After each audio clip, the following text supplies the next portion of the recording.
En esta segunda parte de la lección 11 sobre Ray Tracing vamos a hablar de algunas optimizaciones para que el método sea más eficiente.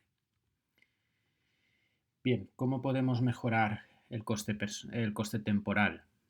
Pues básicamente hay dos formas de hacerlo. Una es reduciendo el número de rayos. Si reducimos el número de rayos, pues lógicamente el coste será menor, porque recordad que el trazado de rayos computa rayo por rayo correspondiente a cada uno de los píxeles de la pantalla, o bien la segunda manera a través de la reducción del coste de las intersecciones. La intersección es el cálculo más complicado, que tiene un mayor coste. Entonces, si reducimos el número de intersecciones o reducimos su coste, pues el método completo va a ser más eficiente. Reduciremos el número de rayos a través del control adaptativo de profundidad que veremos a continuación, y luego vamos a ver tres maneras de reducir el coste de las intersecciones. Reduciendo el coste de la primera intersección, lo que llamamos First Hit Speed Up, utilizando volúmenes envolventes o utilizando coherencia espacial.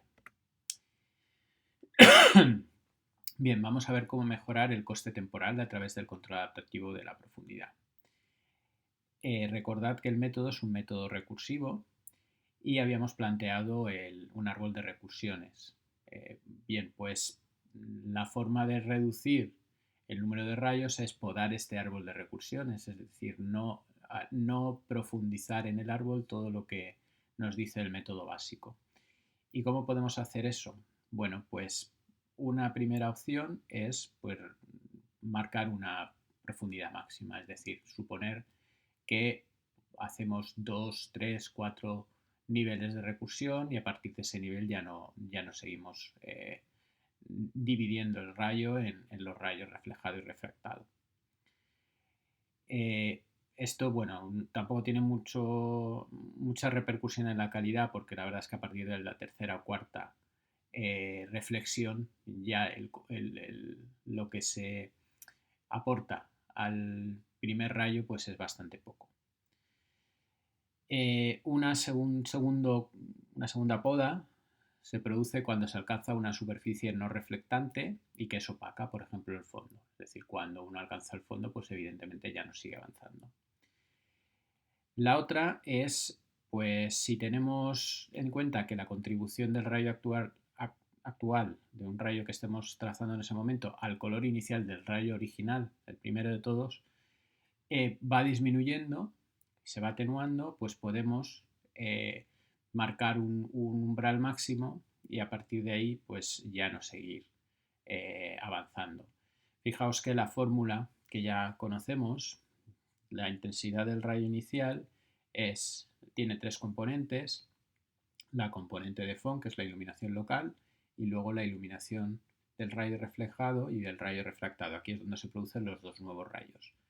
Bien, todo va multiplicado por sus correspondientes coeficientes, que todos son menores que 1, porque la suma de todos ellos es 1. Entonces, conforme vamos avanzando en el árbol de recursión, al multiplicarse el coeficiente por sí mismo, vamos disminuyendo su aporte al rayo inicial. Entonces, se trataría de eliminar aquellos rayos, de no seguir trazando aquellos rayos que ya contribuyen muy poco. Y luego también podemos tener en cuenta cosas como la distancia, porque cuando el rayo refleja sobre una superficie y sigue avanzando, pues la luz se va atenuando. Entonces, utilizando la función de atenuación de la luz que vimos en el tema de iluminación, pues también vamos a tener cada vez una menor aportación de esa luz. Cuando esa función de atenuación es muy alta ya no se atenúa mucho, pues entonces se puede eliminar el rayo. Y luego también podemos incorporar un coeficiente de transmisión para los rayos que viajan a través de los objetos, que no a través del aire, que sería el coeficiente de atenuación que hemos visto antes, sino cuando están atravesando los objetos. Por ejemplo, un objeto translúcido. Pues también, si es muy grande este coeficiente, o sea, al revés, si es muy pequeño, pues se puede despreciar ese rayo. Bien, el siguiente método que vamos a ver de optimización es lo que llamamos el first hit speed up, o sea, la aceleración de la primera intersección. Y daos cuenta que la primera intersección siempre se calcula, es decir, yo siempre tengo que trazar un rayo por cada uno de los píxeles porque tengo que dibujarlos todos. Entonces, si yo consigo mejorar el cálculo de esa primera intersección, pues voy a mejorar mucho el método. A partir del segundo nivel ya no sabemos cuántos rayos se van a trazar porque van a depender de cómo sea la escena, pero el primero siempre se calcula. Entonces, podemos mejorar el coste de esa primera intersección precalculándolo a través de un algoritmo que conocemos muy bien, que es el Z-buffer. Si os dais cuenta, en realidad el Z-buffer es como una primera pasada de un trazado de rayos. Es decir, si yo dibujara con un trazado de rayos, hago un render con trazado de rayos, pero solamente tengo en cuenta la primera intersección, es decir, no trazo rayos reflejados y refractados, solamente utilizo la iluminación local, voy a tener exactamente el mismo resultado que si aplico el Z-buffer.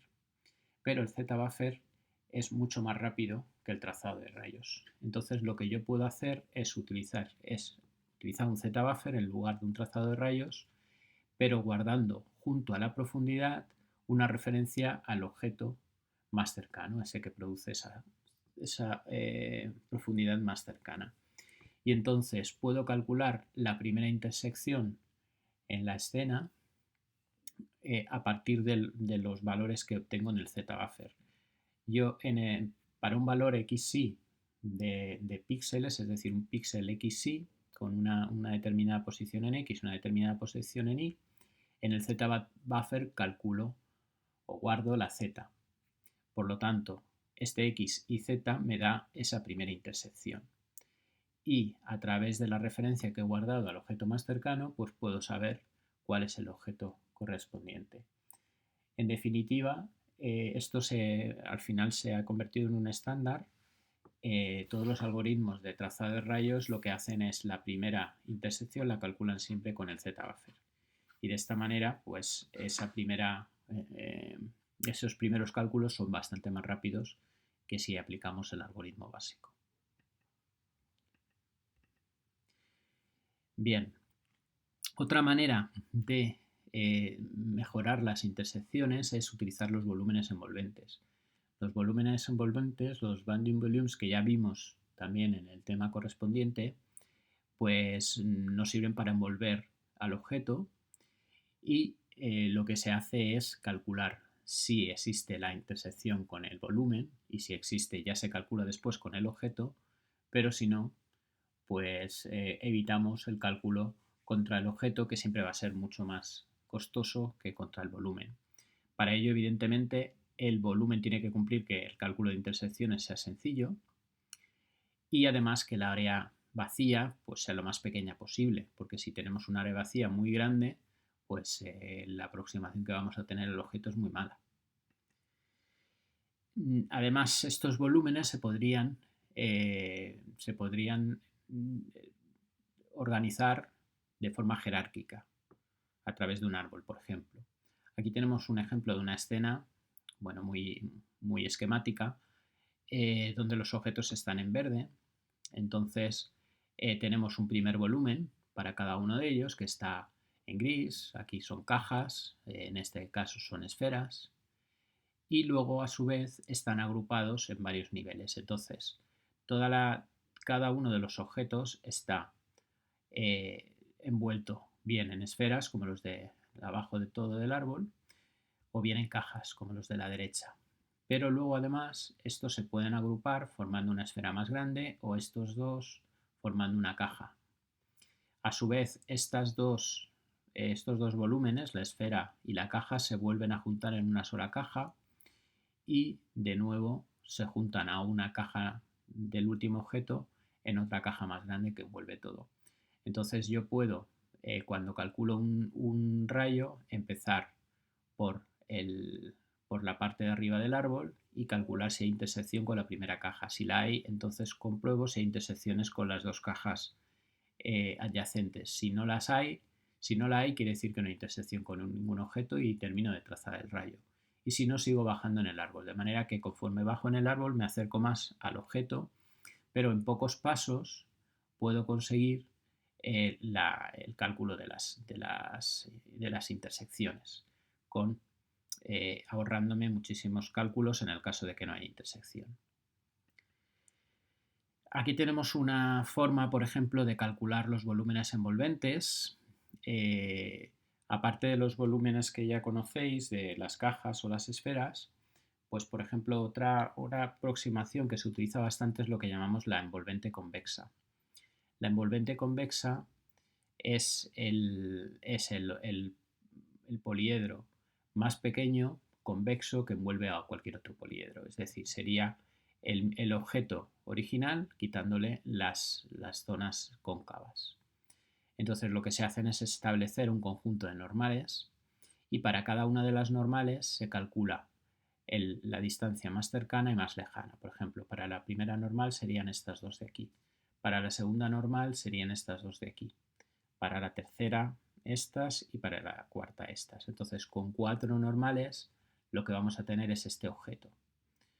Cuantas más normales tengamos, mejor va a ser la aproximación, pero más lenta va a ser luego el cálculo de las intersecciones. Bien, el último método de optimización que vamos a ver, que es el que más se utiliza en definitiva porque tiene grandes ventajas, es lo que llamamos la coherencia espacial. Bueno, utilizar la coherencia espacial significa utilizar las propiedades espaciales de la escena y de aquellos objetos que están cercanos. Lo que vamos a hacer es dividir el espacio en regiones y vamos a calcular las intersecciones solo para los objetos que están en la región donde se encuentre el rayo. Ahora vamos a ver un par de ejemplos y se entenderá mejor. ¿Qué ventajas tiene utilizar este tipo de optimización? Bueno, el coste se mejora drásticamente. Es el método que más optimiza el cálculo del trazado de rayos, porque además introduce una ordenación entre objetos, es decir, introduce un orden entre los objetos de manera que podemos decir qué objetos están delante de otros. Esto hace que cuando calculas la intersección con un objeto que está ordenado delante de otro, pues no hace falta calcular la intersección con el que está detrás. Además, la subdivisión del espacio en regiones se hace en tiempo de preproceso. Por lo tanto, el renderizado no se penaliza, solamente es un proceso previo. Y el tiempo de renderizado, y esto es lo más importante, se vuelve constante, porque ahora las intersecciones se calculan con las regiones y no con los objetos.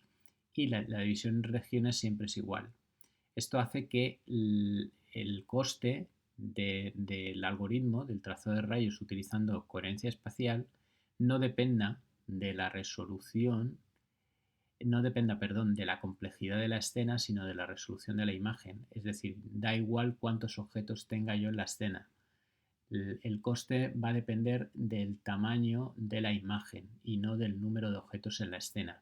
Mientras que en el coste básico, en el algoritmo básico, si yo estoy calculando la intersección del rayo con todos los objetos, pues lógicamente el coste depende del número de objetos. Bueno, para aprovechar la coherencia espacial hay dos formas de hacerlo. Una es a través de árboles octales, lo que llamamos octrees. Estos árboles octales lo que hacen es organizar el espacio en cubos. De tal manera que tenemos un cubo inicial, que sería todo este cubo grande que envuelve toda la escena y que se representa a través de un nodo, el nodo raíz del árbol. Aquí en este caso tenemos solamente dos objetos. Y entonces lo que hacemos es el cubo inicial se divide en 8 cubos, que serían estos 8 cubos intermedios que tenemos aquí. Esto se coloca en el árbol como hijos de la raíz, los 8 cubos en los que se divide, y pasamos a etiquetar cada cubo.